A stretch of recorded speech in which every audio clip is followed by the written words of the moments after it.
Good evening. It is Sade, the therapist. And for those of you who are unfamiliar with me, I'm going to start with telling you a little bit about me. I am a therapist with about 15 years of experience. I have a group practice called the Mahogany Project. I'll be giving a workshop in February on just unburdening and reclamation. It'll be live, it'll be 2 hours. It is limited to 25 people, so I hope I get to see you guys there soon. Today, we're going to talk about getting ready for the holidays and getting through the holidays, more importantly. So, I'm going to provide a little time for people to come in. If you are watching this um, on YouTube, you might want to fast forward just a tad while I give people some time to come in because we are live and we're going to jump right into it today. I hope you guys are enjoying preparing for the holidays because I know this can be like super stressful, especially when you're a parent and all the things like those days of blissfully walking into Christmas and Thanksgiving and New Year's. Those days are over as an adult when you have so many things and people you're responsible for. So I hope that you guys are taking your time and allowing yourself space to adjust during this time because it can be difficult. But we're going to talk about the holidays, which I'm really excited about. I absolutely love the holidays. I absolutely love um, family time and the food and the smell of pine trees, all the things. The cold, not so much, but definitely some of the other experiences we get during the holidays. Okay. And y'all give me a moment because I'm also going live on TikTok. Because, of course, you cannot do everything all at once. But I wanted to make sure I am being mindful and giving people some time to get in.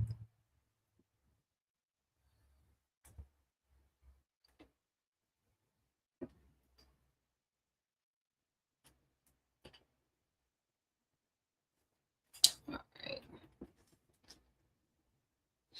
So, getting through the holidays, we are getting very close to Christmas and New Year's. And typically, I see this influx of stress. And of course, now as adults, especially if you have children or a spouse or you're supporting your parents or anything like that, it can be very tricky during the holidays because you get some time off, but typically that time is spent cooking and cleaning and preparing and gifts and all the things.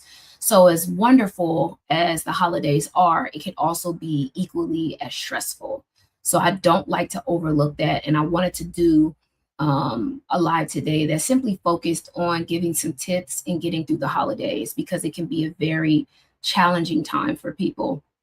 um, People are increasingly irritable, they're on edge, they've got a lot of financial stress because the bills don't stop because you want to buy a nice gift for your kids or your family member, or you want to cook a wonderful dinner. So, for those of you who are unfamiliar with me, again, my name is Sade, and I want to talk briefly today about getting through the holidays. And I'm going to share a story with you that really matters to me in getting through the holidays. So, one of the things that I've done for the last maybe 9 or 10 years is I do what's called getting families back to the table. So, with that, for Thanksgiving and Christmas, I connect with community organizations and we feed families. And by we, I mean me, because it comes out of my pocket. I've never had a sponsor, I've never had anybody give me any money or anything to do it. It was just my passion to do. So, I still do it to this day. We're actually preparing for Christmas now. We do our drop off on the 21st, or rather, they meet us there. So, a couple of years ago, I was doing this same thing. And again, how it works typically is we connect with a community organization. They'll give us the name of 5 families. Now, these families can vary from 4 people to 10 people. I think the most we've had is like maybe 11 or 12. people, and they give us the list of the things they want to fix their family for Christmas. So it's not off limits. We just ask that they don't give us their grocery list, for the month or something. We just ask, like, whatever you want to cook your family for the holidays, we want to support that. So my intern and I, we go grocery shopping, and they now meet us there to get the groceries.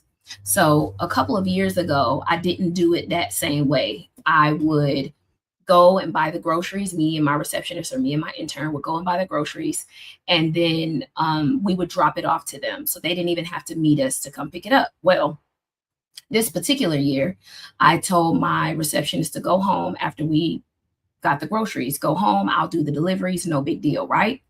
Okay. So it was like my second delivery of the night. And mind you, we go to the store, we grocery shop for everything on the list they give us, and we go to their homes and we were dropping them off. This second home I went to drop these groceries off, I got to the door, and there was a little kid, a little black boy at the door with this dog, and the dog is like growling. And I'm like, okay, I just wanted to come and make sure this is the right house. I want to bring you your groceries so I can go on, Before I could get, and I got a bad feeling before I could get down the stairs, I was mauled. Not once, but twice. There were 2 pit bulls, not just one. So the one that they were holding back attacked me. And there was another one in the house that came running out of the house when all of this was going on that attacked me. They attached themselves to my legs, and my only goal was to stay standing, because I knew if I fell, it was OD. At this point, I'm outside this. It's an apartment complex. I'm screaming. I'm crying. Nobody's coming to the door. Nobody's coming outside. These dogs are literally clenched to my legs. So the kids come. They get off of me. I'm trying to limp to the other side of my car. They attack me again. Mind you, this is Christmas Eve, I believe. This is Christmas Eve or the day before Christmas Eve. I have a family of my own, and I do this out of my pocket, me. But like, this is not a whole corporation of things. So they attack me again. I'm screaming, I'm crying, please help me, because I'm thinking I'm going to die at this particular juncture, because they are not letting go. The boys then come back outside. They get the dogs off of me. So I get in my car, because at this point I can't drive. My legs are bleeding. I am like absolutely like outside of myself, crying. I'm calling my husband. I had to call 911 because I couldn't drive. And the ambulance had to come pick me up. But I learned some interesting things through this, right? One, there were 3 little black boys there. The mom was not there, even though she knew I was coming. That's one. 2, they were trying to help me, and they are the only ones that tried to help me at all, because nobody came outside. 3, these same dogs ended up attacking 2 other children that like a few weeks after, because they called me after I tried to go through the courts to get the dogs put down. And this is another thing. So when we go into court, mind you, this is like 2 years later, we go into court. The woman comes into court to address like what happened with the dogs. Again, I was mauled. She dead ass is like, that never happened. My dogs weren't there. And as a matter of fact, I just want to see my dogs. Mind you, I had to go to the hospital. She never called and said, are you alive? Are you okay? Nothing. I never heard anything else from this person. Not a thing else. She said, hey, I just want my dogs. I just want to see my dogs. I have keloids on my legs till this day from being mauled by those dogs that were not at her home, that this never happened. I have keloids on my legs that still itch and hurt. Again, I learned a lot of lessons from all of this, because I didn't want to press charges at first. I wouldn't press charges. I got billed thousands of dollars for this incident that I was responsible for, because I called the ambulance and I went to the hospital. Mind you, from delivering groceries for somebody else out of my pocket. I just want to keep that in mind.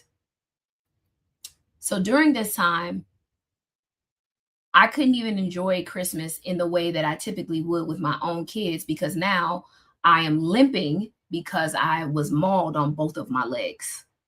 So I'm in the bed most of the holiday, this particular Christmas.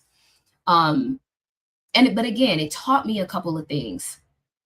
We can get through just about anything. We can get through just about anything. And the one thing we cannot do is to let someone else and their choices or their lack of care and consideration for us destroy our spirit, destroy our dream, destroy the thing that we are passionate about, that we are invested in. I still am now doing it again because people deserve it. Now, do I go to people's homes anymore? No, I don't. My husband said that's a hell no. He's not letting that happen. So I don't go to homes, drop the food off anymore, but I still do it for Christmas. We're going to do it on the 21st this year because me giving to people and sharing with people and loving on people is just who I am. And no matter what the obstacle is, I can't let somebody get in the way of my purpose, of my intention, and the love I have for other people. So I want you all to hear that in you guys getting through the holidays. Oftentimes we see things in the moment that seem like incredible barriers or incredible means to stop us from doing the thing we love or enjoying a space that we love or enjoying people we love, stressors, incidents, whatever those things are. But you have to be clear about your purpose and intention and not letting anything or anyone get in the way of that because there are going to be hurdles. And I take this particular experience as just challenging me to see how serious I was about giving to people and how dedicated I am. That was the question. How dedicated are you to giving and loving on people when it's not easy? When you've been hurt and harmed by the very person you were coming to give to and love on for absolutely nothing. I wanted absolutely nothing for them. I don't even know their names half the time. I'm not asking you for pictures. I'm not asking you to like do anything other than me give because that is my intention and my purpose. So when we talk about getting through the holidays, I want to be clear on we have control over some things. There are things that we can't control. I could not control those dogs mauling me. Listen, that experience was so impactful in that I am still afraid of dogs and I loved dogs. I'm still afraid of dogs. Being mauled, like being attacked and harmed by animals is such a vicious and vile experience. I cannot even express to you how much pain I was in. I cannot even express. So in my mind, if that was the hurdle, I've gotten through it. And if you are looking at hurdles in front of you as permanent, they're not. Sometimes things can seem unbearable. Sometimes things can seem like there's no hope. There's always hope. There's always possibility. Do we have to then make different choices at times? Yes. But do we let that deter us from our intention and our purpose? No. And the holidays is supposed to be a beautiful time where you reflect and you show gratitude and you enjoy each other and you honor each other and we share together and we laugh together. Why does it have to turn into something we don't want it to be? We have control over what it means to us and how we show up in it. We don't have control over some of the things that we just don't have control over. But you can control what it means to you. If you are financially struggling, why are you continuing to buy shit you can't afford? Stop buying shit you can't afford. Guess what? They'll be fine. One of the things my husband and I stopped doing, and I'm going to really say it was for me because my husband grew up very, very poor and I did not. And we had huge Christmases with innumerable amount of presents under the tree. I mean, I don't know how my parents did it still to this day. I don't know how they did it with 3 girls. And we always got so much. Thank you again. Thank you so much. We always got so much. I don't know how they did it. But we have consciously and intentionally said we are not just buying things to buy things.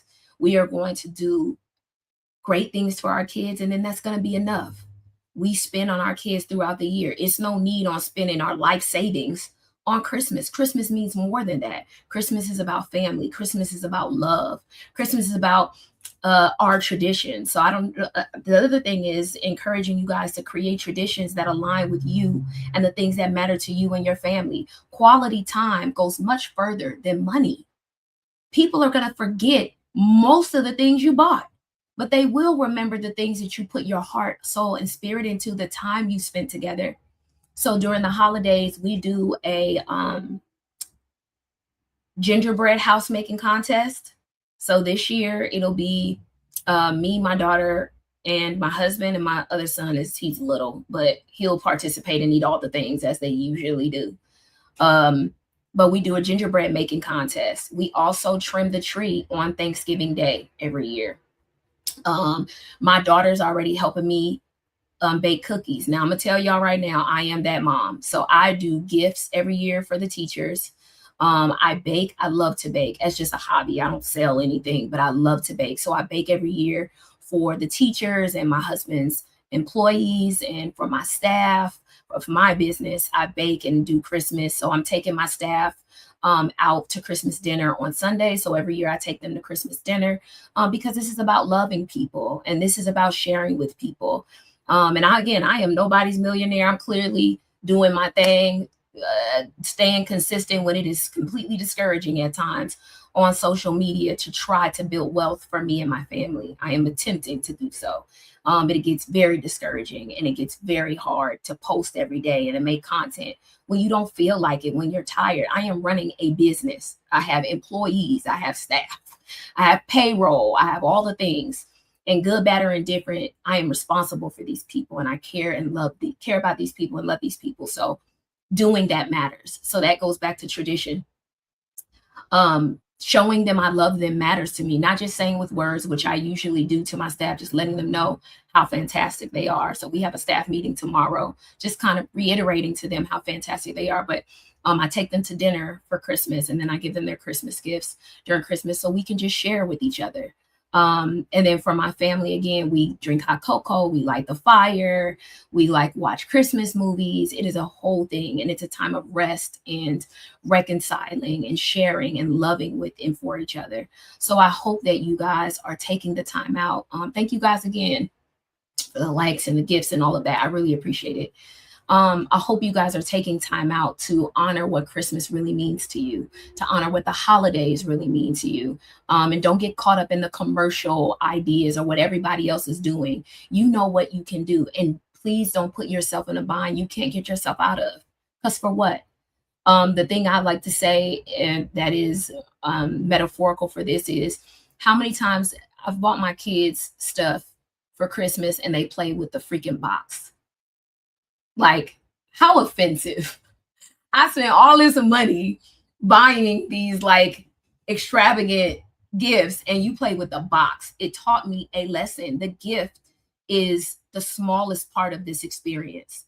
And they are going to be happy being in my presence. They're going to be happy because I'm happy for and with them. We cuddle, we love on each other, and not just on Christmas. So all of this is not just about a day. The holidays are not just about a day. And I also want to reiterate that the holidays is also setting you up for your new year. So how are you planning? How are you planning? How are you being intentional? Thank you so much. How are you being intentional about setting yourself up for the holidays? For the new year.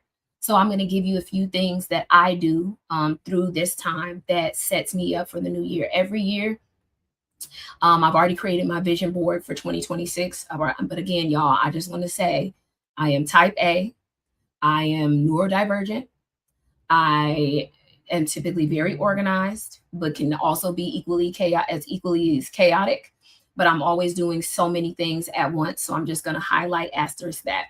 But to prepare for the new year, I've already done my vision board, which is on my phone. So this is the other thing I've learned is that I am a very visual, hands-on person and I need to see it in repetition. So I created a collage, which is my vision board, on Pinterest, and it is the screensaver for my phone. So every time I look at my phone, before I open my phone, I see my vision every single time. And that was just something that works for me. So hopefully that tip resonates with you guys.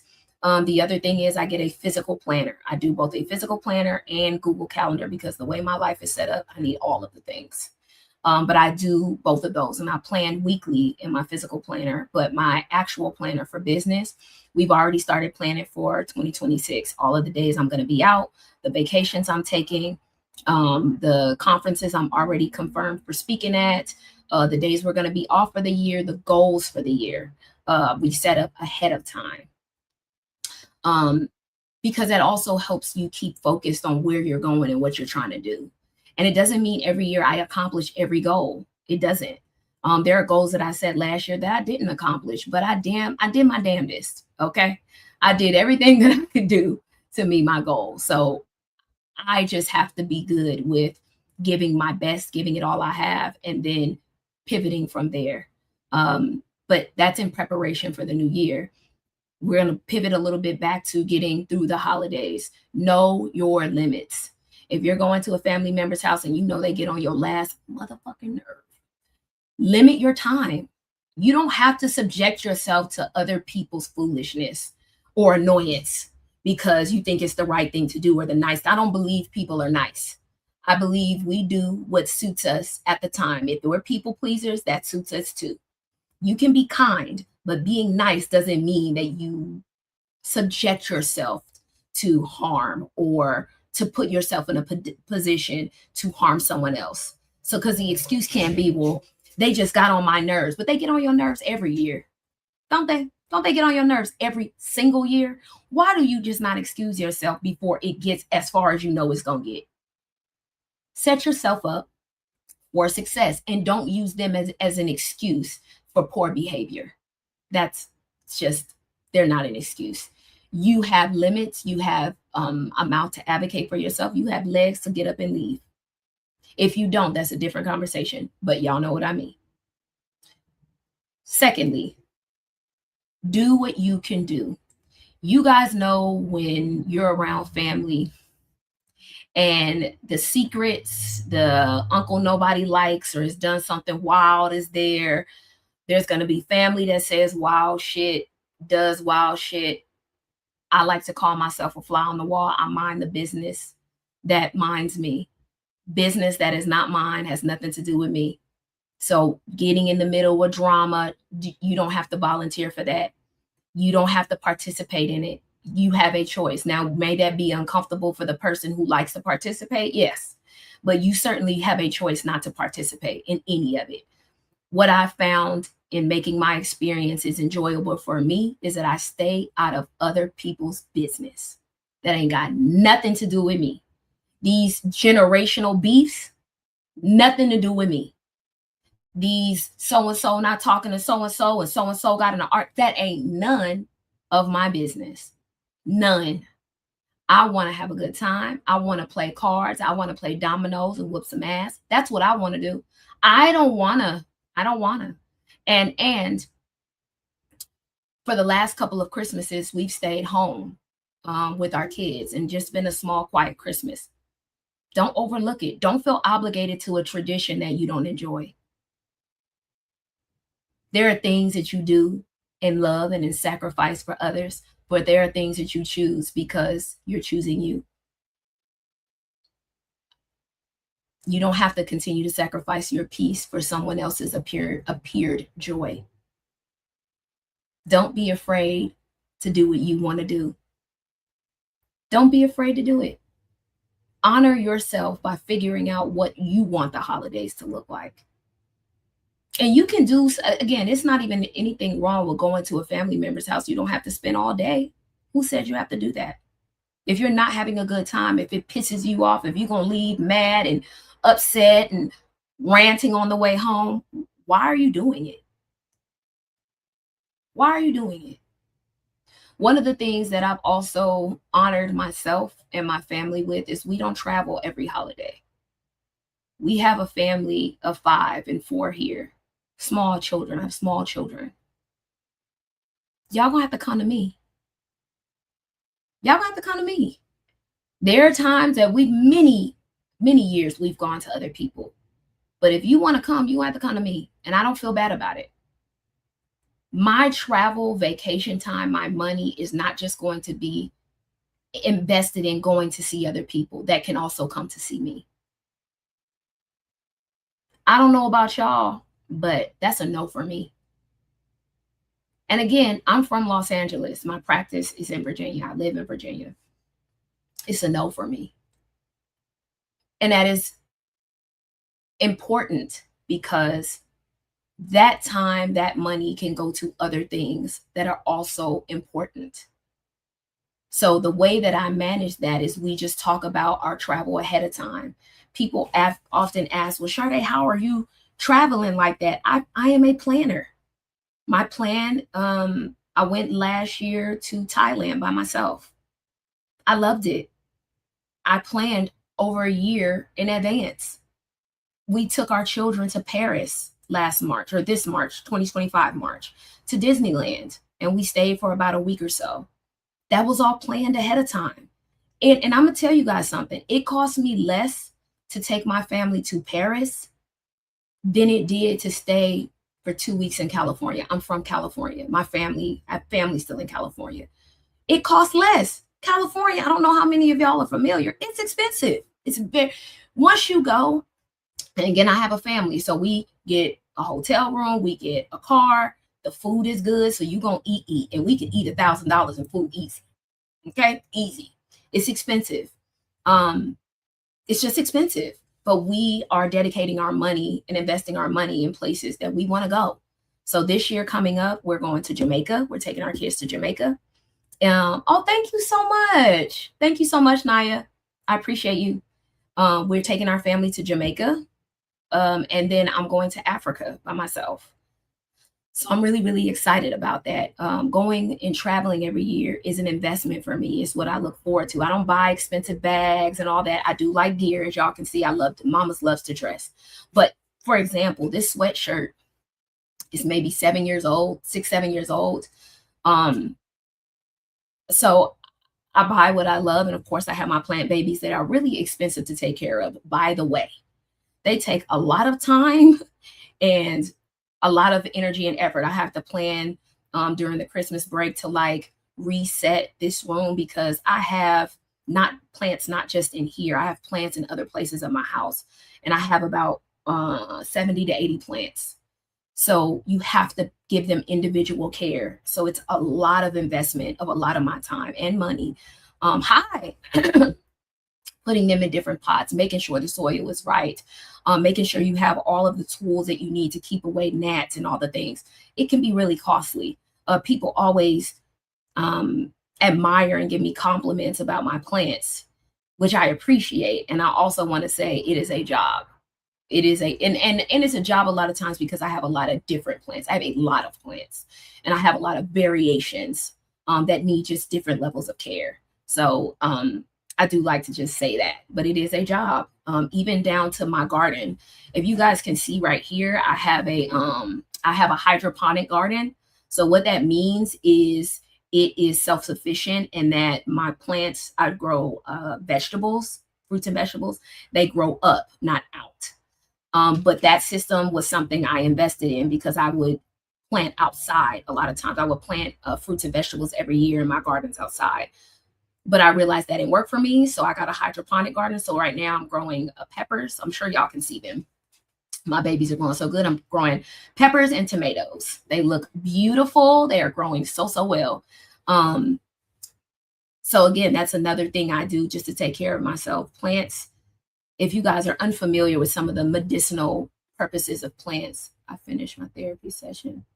My homework is to look into forgiveness. Hey, come on, forgiveness. We'll definitely do a live about that in the new year for sure. Forgiveness, because I love that topic a lot. Plants have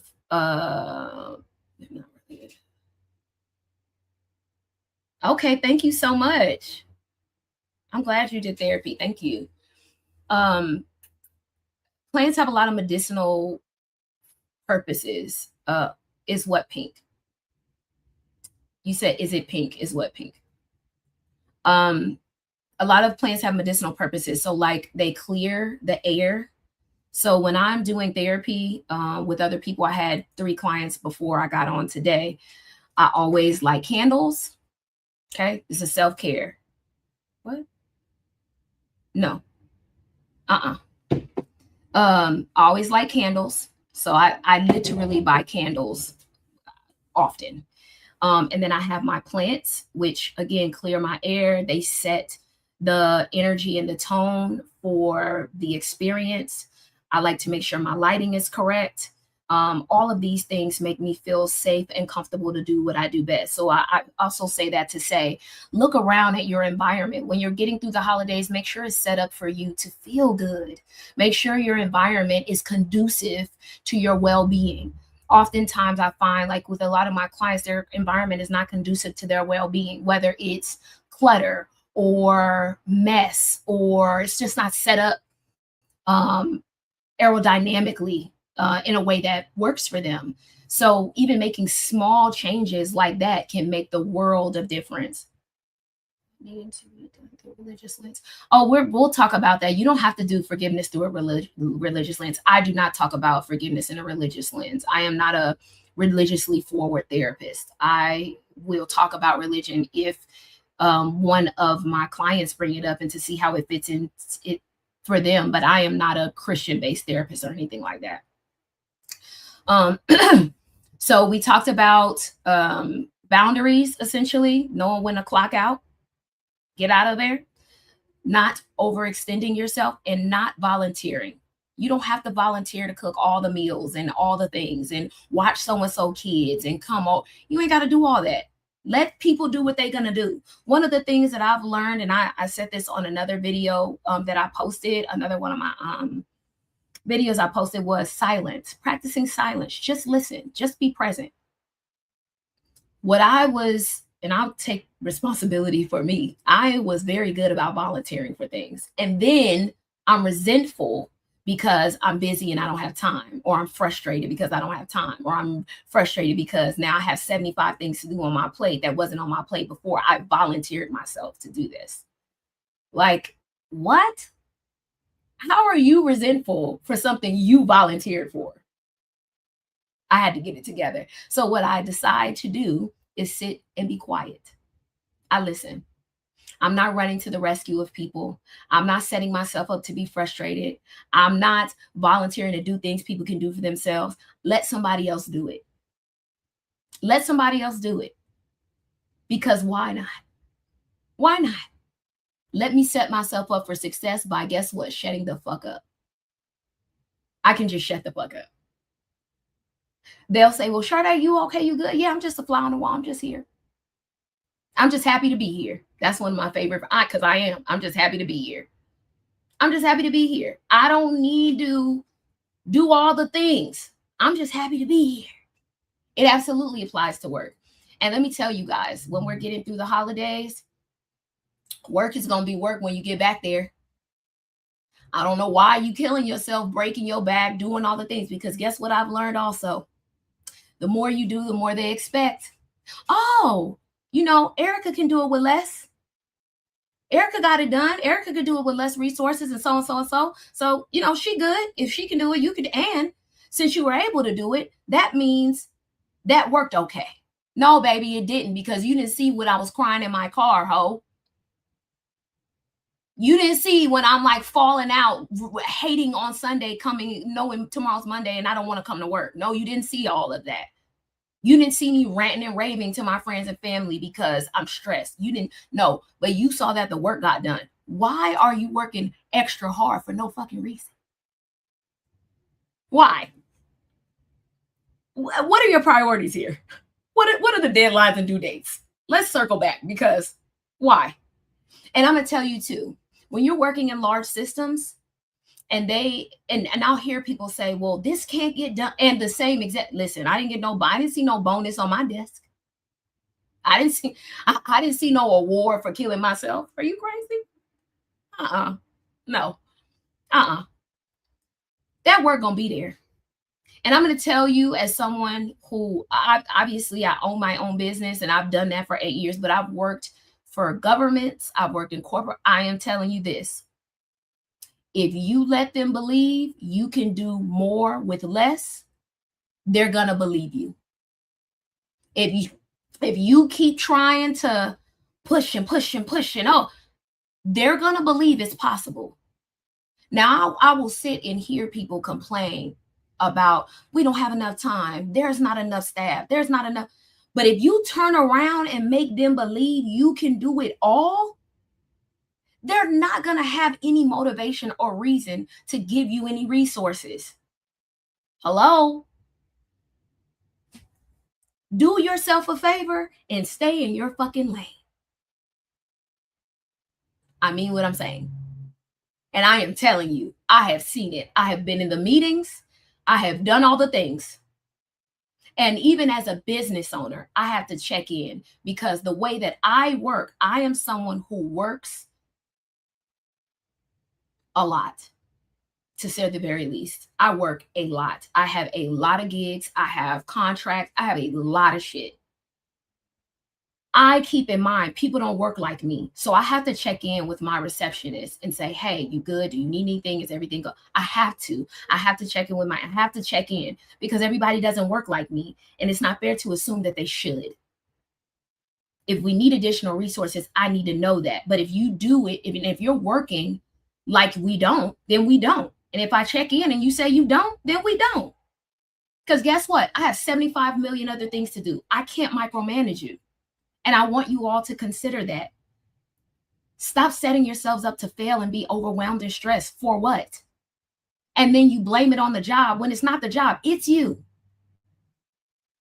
Volunteering to do all this extra stuff, making yourself unnecessarily available. What are you doing? Stop. You in the meeting. Oh, yeah. No. Let them figure it out. Let them. Because guess what I also see? If you leave here today, guess what they're going to do? Post your position. You leave here today from stress, because of a heart attack, whatever. Guess what they're going to do? Post your position. Think it through. Think it through. While you're crying and stressed and falling out, you got physical ailments because you're overwhelmed and overstimulated and you got too much. They're going to post your position. They're going to miss you and post your position. I don't know about you guys, but it's a no for me. It's a no for me. One of the things I adopted when I worked for a city agency was fuck it. And I'm going to tell you what that means. You assign something to me, I'm going to do my very best. If I cannot, fuck it. If you got an attitude because you're stressed out, that ain't got nothing to do with me. Fuck it. If I've done my very best and it's not good enough, we can revisit that when I get to work on Monday. Don't call me. Don't. Because I'm not going to answer. If I am not getting paid, and at this point I was on call, do not call me. I'm not going to answer. I am not on the clock, and I am not obligated to answer you. Fuck that. How you show up is how you show up. Now, while I was saying all of that, my supervisor at the time was like, so you're not going to be, no. And now I had coworkers call me anytime, do any of it. No. Are you kidding me? No. I absolutely was promoted. This is the other thing, right? And we get into a whole nother conversation, but because we're going to talk about work. We'll do a whole nother live about work. But this is the other thing. I may not be the sharpest tool in the toolbox. I may not be the smartest. I may not work the fastest. I may have all these boundaries. But what I am is good at my fucking job. I am fantastic at my work. You cannot just replace me. There's not a whole lot of me's walking around. In fact, there's only one.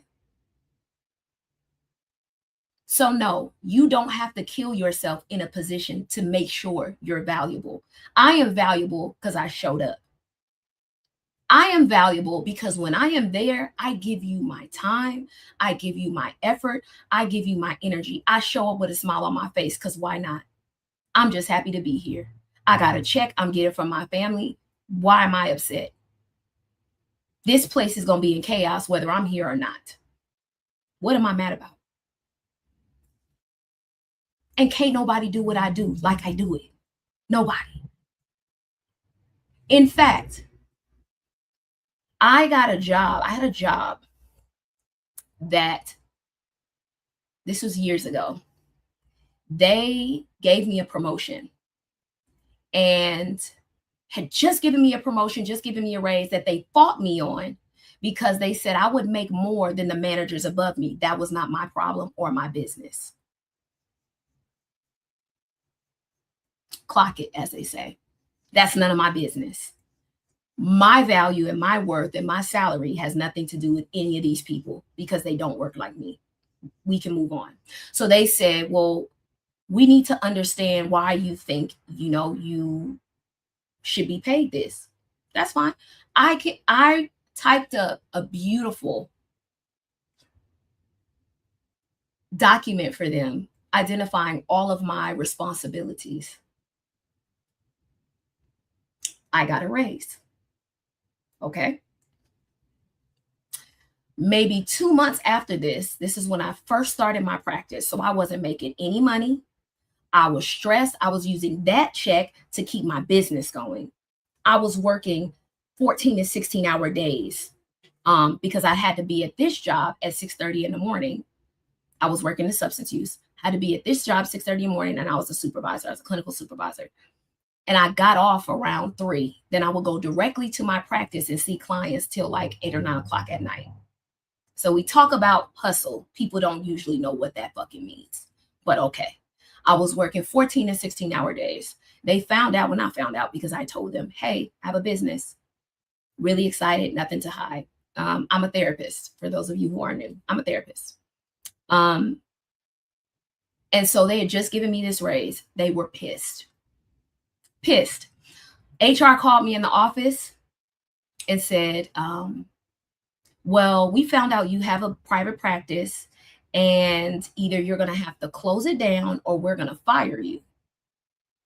Oh, really?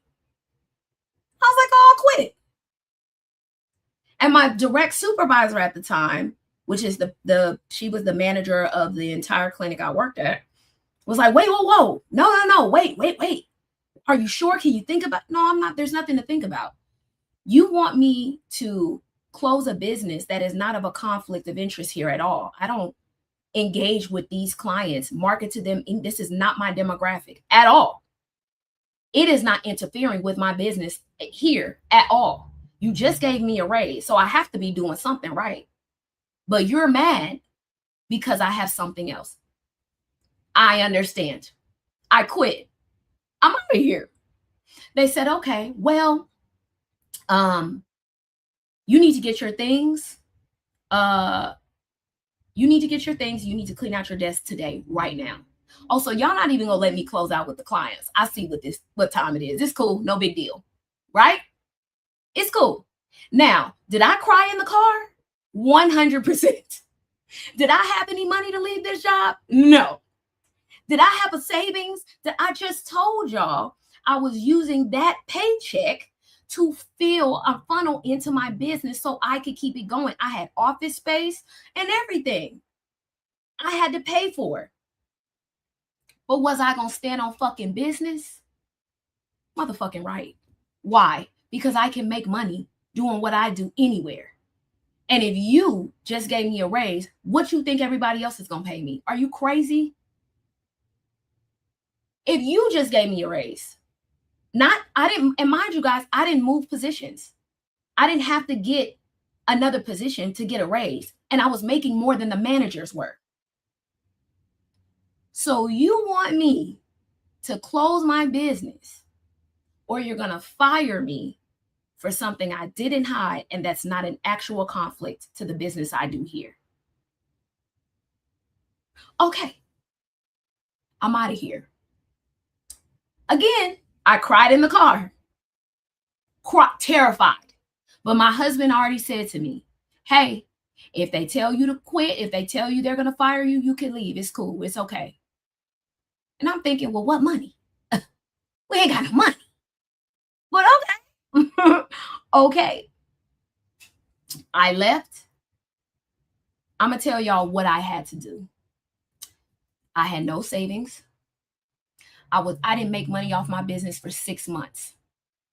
I had to file a grievance with the electronic health record I had because they were preventing me from making money. And I was paying them hundreds of dollars a month for this electronic health record at the time. I went and got, stayed in my office. I extended my hours and I started just working for myself. I then went and got a job at a psych hospital, and I worked admissions overnight.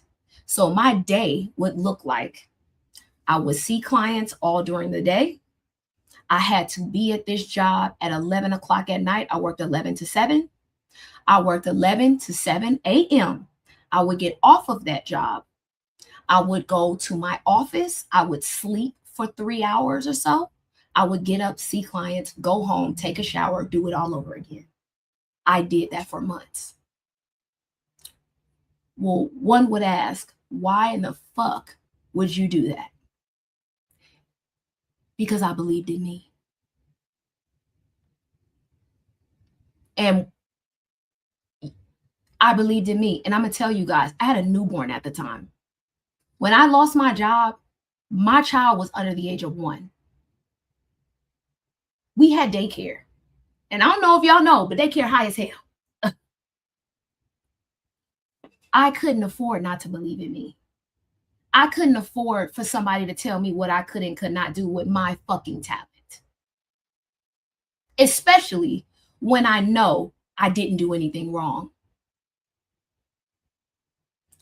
What I've learned, again, the hard way, was if you want to make your dream happen, the test will come and say, let's see. Let's see. Let's see how invested you are in making your dream. Let's see. And that was the moment for me that said, let's see. You're going to lose your benefit. Mind you, my benefits. Benefits. I had a newborn. We were under my benefits. My benefits, my salary, my retirement, all of it. Let's see.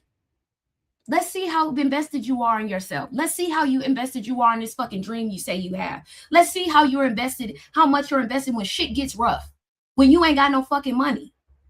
Let's see how hard you're going to work. And Miss Mama's is going to show up every fucking time. Y'all, it's 5:06 my time.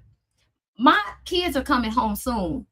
I have 3 kids and my husband. I still got to bake cookies for the teachers for the end of the week. We're going to do that.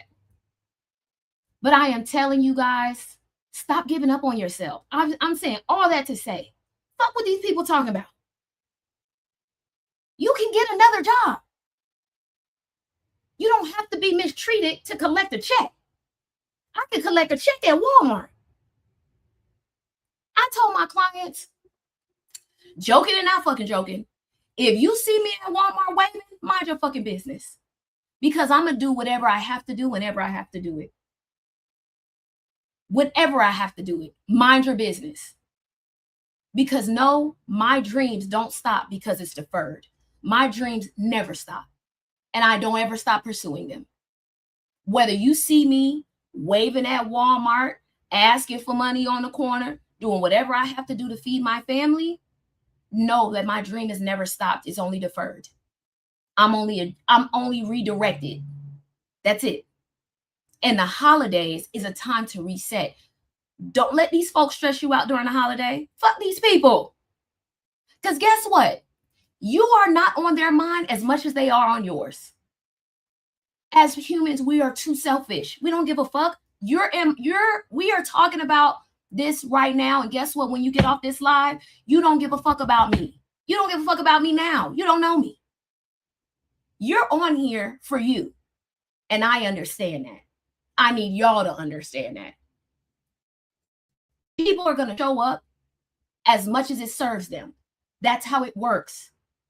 So please don't carry this tremendous amount of guilt because you decide to show up for yourself. As soon as you're out of sight, out of mind, they're going to move on to whatever matters to them.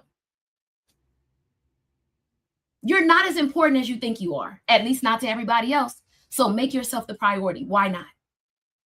Why not? Is it hard sometimes? Yes.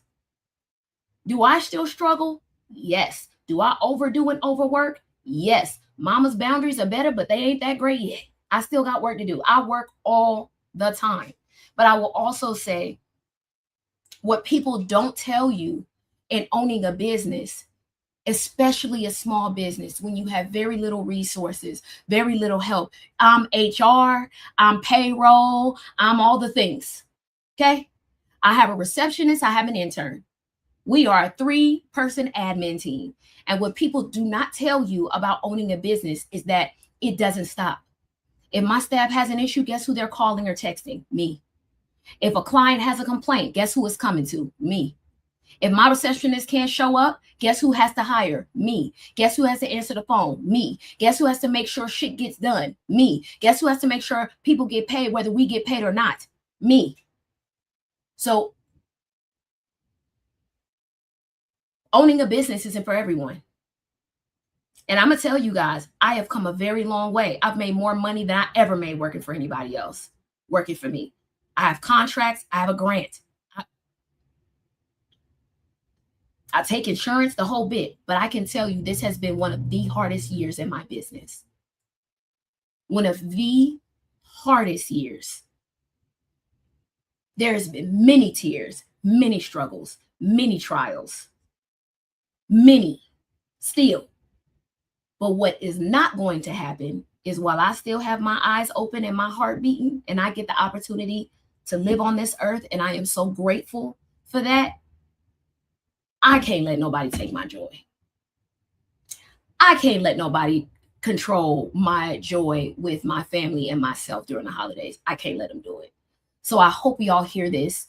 And my intention is for you to feel inspired. My intention is for you to feel motivated. My intention is to validate you and those experiences. I share personal experiences because sometimes we can look at people, and I get a lot of times where people are like, I don't know how you're doing it, and you look like you have it all together. Shit me.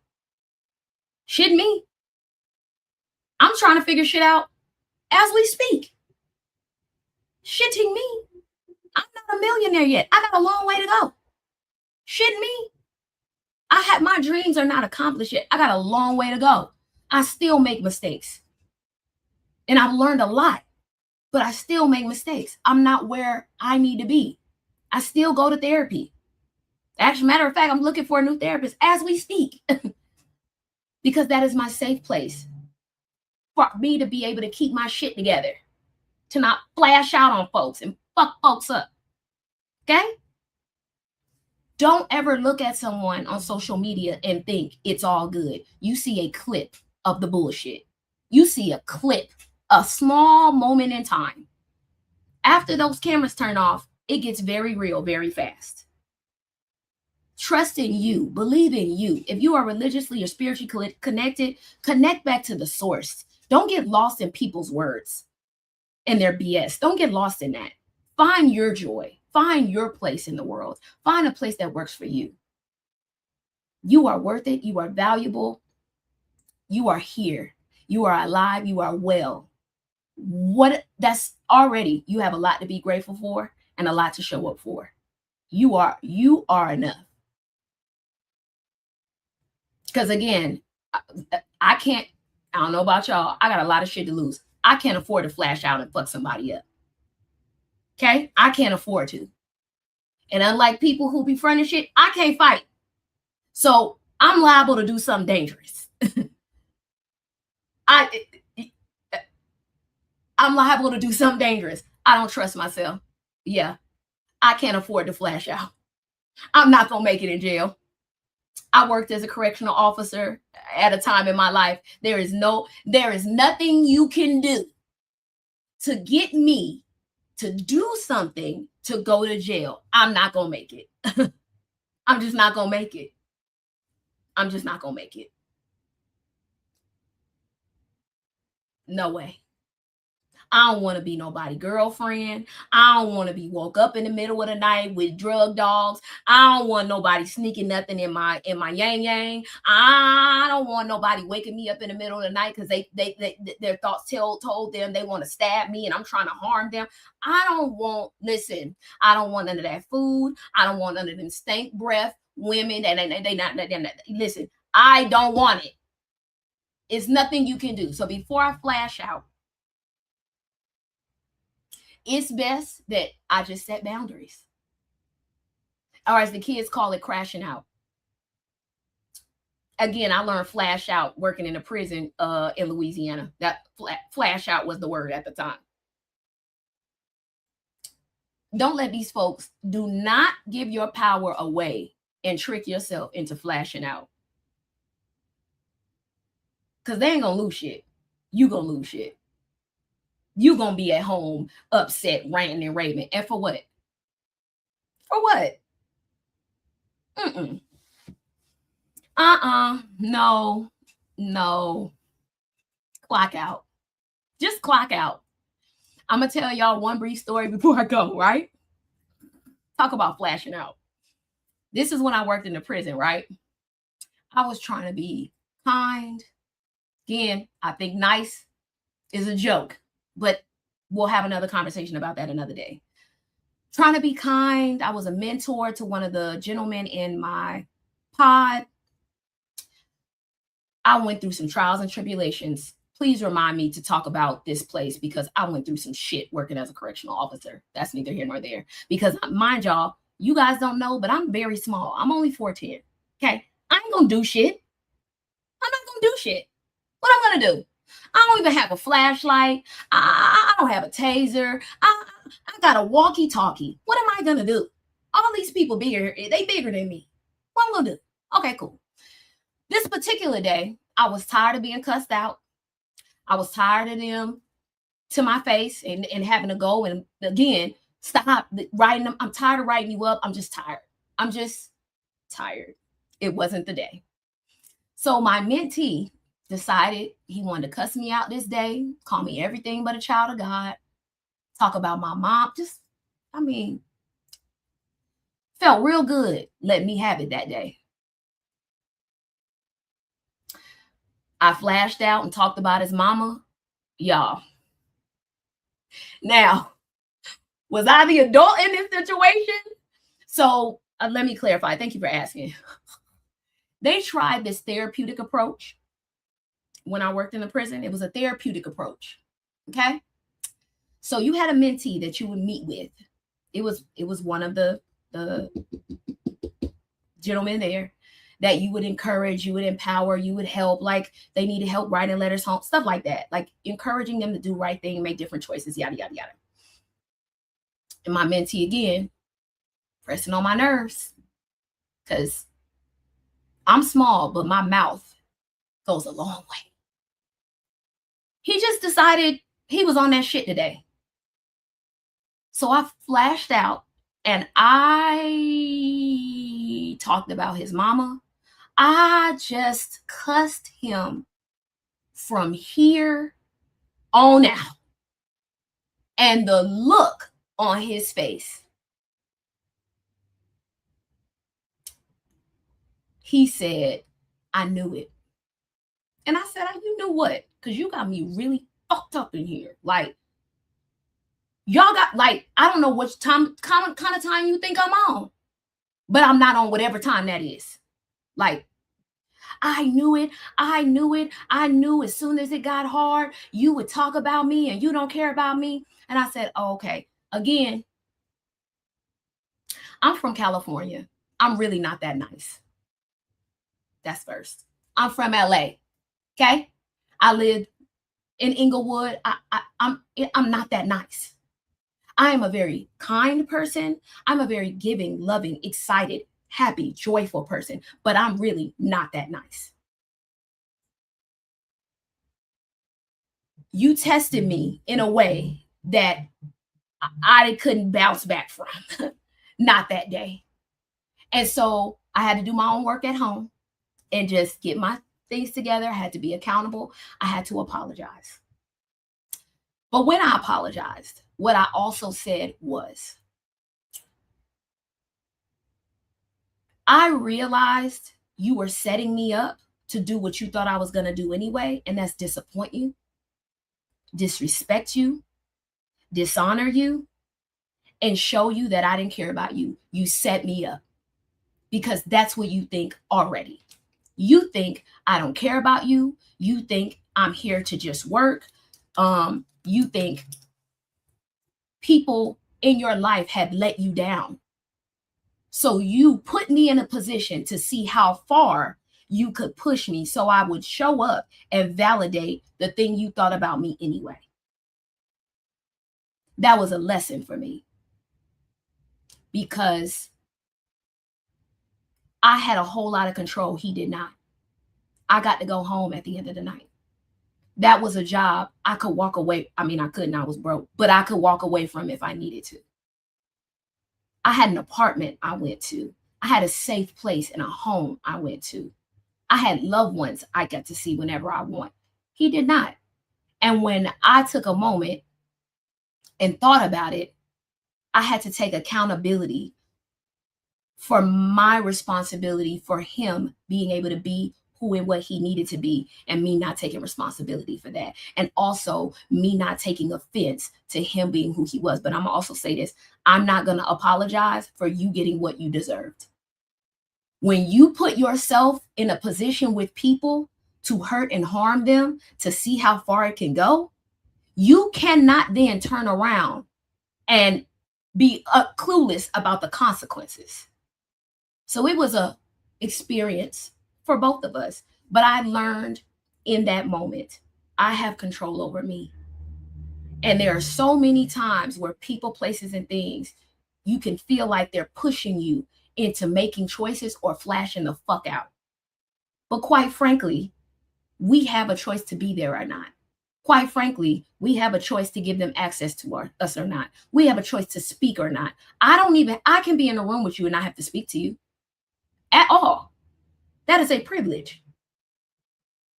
So I just having to be mindful of my privileges and me not giving myself away or turning this into anger when it didn't have to. I was angry. I left there. I was so mad, y'all. Again, furious. I was so mad. I'm like, you didn't talk about me, y'all. They would jack off to me. Y'all, that's another day in time. That whole thing was so traumatic. But I was just like, yo, it has to stop. But I was to have to stop. I had to stop. Like, why am you want to cuss me out today? I'm going to just write. That's what I started doing. So after that, I just started writing people up. I just started writing them up. I'm like, I'm going to use. Oh, shoot. Hold on, y'all. I'm going to use the tools and resources I have in my capacity. I am not going to beat you up. I'm not going to put my hands on you. I can't fight you. What I'm going to do? But what I did have was the power of being articulate, and I had the power of the pen.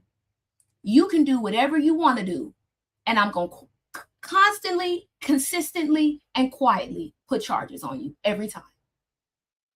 So what I started to do was write them up every time. It got so bad, at the end of my shift, they would come and ask me, did I get a write-up today? I just want to know. It got so bad. I would write 10, 15, 20 write-ups. The one thing I can do is sit here and move my pen. I'm articulate. I know how to use my words. So you can play with me if you want to. You just gonna kindly get another charge. I don't care about none of that. You didn't care enough about respecting me. What do I mean by that metaphorically? Use you and your strengths to your advantage. Stop fighting people when you don't have to fight. What is the fight? We fighting oftentimes stuff that we can't even control and ain't got nothing to do with us. It's not a fight. It's not a fight unless I participate. You don't have to participate. Choose your battles and choose how you fight your battles. It makes the world a difference. So as y'all are getting through the holidays, think through your battles. Think through what matters to you. Think through how you want to show up. Think through when you're going to show up. And think through what you have control over and what you don't. I hope that y'all truly enjoyed this today. I wish you the best and happiest of holidays. I have my live workshop in February. It is only limited to 25 seats because I want it to be very personal. We'll be talking about reclaiming and unburdening. But please get it. It will be live in February. It is on my website. The links are in my bio. I appreciate y'all for showing up here with me. It was a privilege to be with you. Take care of yourself, you guys. Bye.